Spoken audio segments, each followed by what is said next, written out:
Serial बड़े घर की छोटी बहू की कहानी अब ऐसे मोड़ पर पहुंच चुकी है जहां हर पल एक नई साजिश और हर चेहरा एक नया राज लेकर सामने आ रहा है।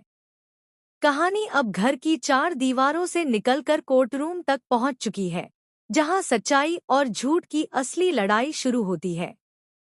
अहाना, जो अब तक सबके तानों और इल्जामों को चुपचाप सहती आ रही थी, अब पूरी ताकत के साथ खड़ी है, अपने सम्मान, अपनी सच्चाई और अपने रिश्ते को बचाने के लिए। सब कुछ तब शुरू हुआ था जब अर्जुन के बड़े भाई ने पुलिस स्टेशन जाकर अहाना के खिलाफ शिकायत दर्ज करवा दी। उस पर आरोप था कि उसने जानबूझकर घर की बुजुर्ग महिला को गलत दवाइयां दी, जिससे उनकी तबीयत बिगड़ गई। सारे घरवाले सकते में थे और बड़ी बुआ की आंखों में तो जैसे जीत की चमक थी।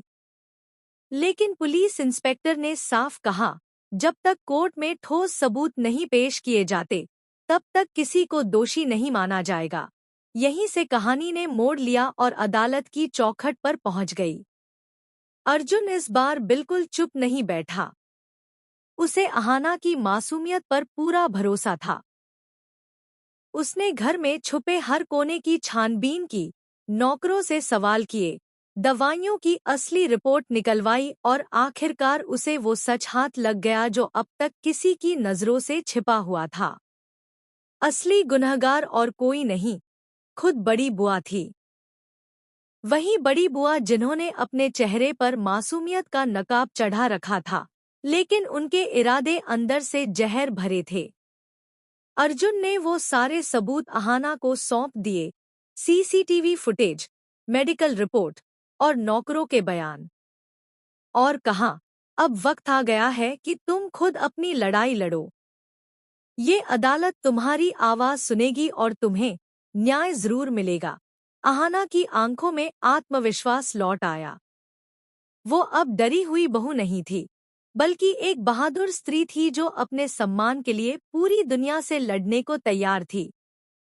कोर्ट का दिन आ गया। जज साहब कुर्सी पर बैठे थे, पूरा परिवार वहां मौजूद था।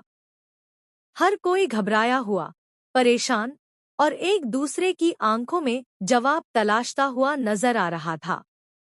जैसे ही अहाना ने अपने मोबाइल से सारे सबूत कोर्ट में पेश किए, सन्नाटा छा गया। सीसीटीवी में साफ दिख रहा था कि दवाइयों की पैकिंग किसने बदली।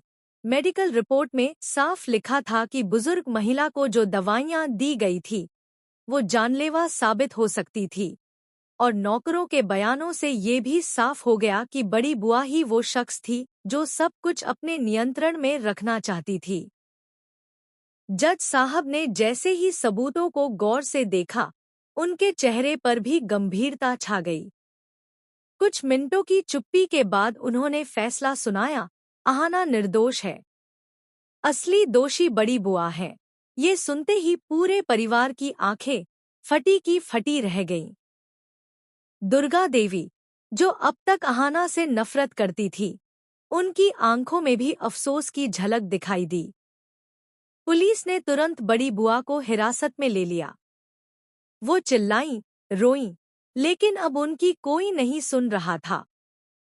अदालत के आदेश पर उन्हें गिरफ्तार करके ले जाया गया। उधर अहाना का नाम पूरी तरह साफ हो गया। वो अब फिर से अर्जुन की जिंदगी की रोशनी बन गई थी। अर्जुन ने उसके हाथ थाम लिए और कहा, अब हम दोनों मिलकर इस घर को फिर से प्यार और विश्वास से भर देंगे। पूरा परिवार अब उनके साथ खड़ा था और लग रहा था जैसे तूफान के बाद एक शांत सुबह ने दस्तक दी हो। लेकिन कहानी यहाँ खत्म नहीं होती। नई मुसीबत अब दस्तक देने वाली थी। बड़ी बुआ का बेटा, जो अब तक हर चीज को खामोशी से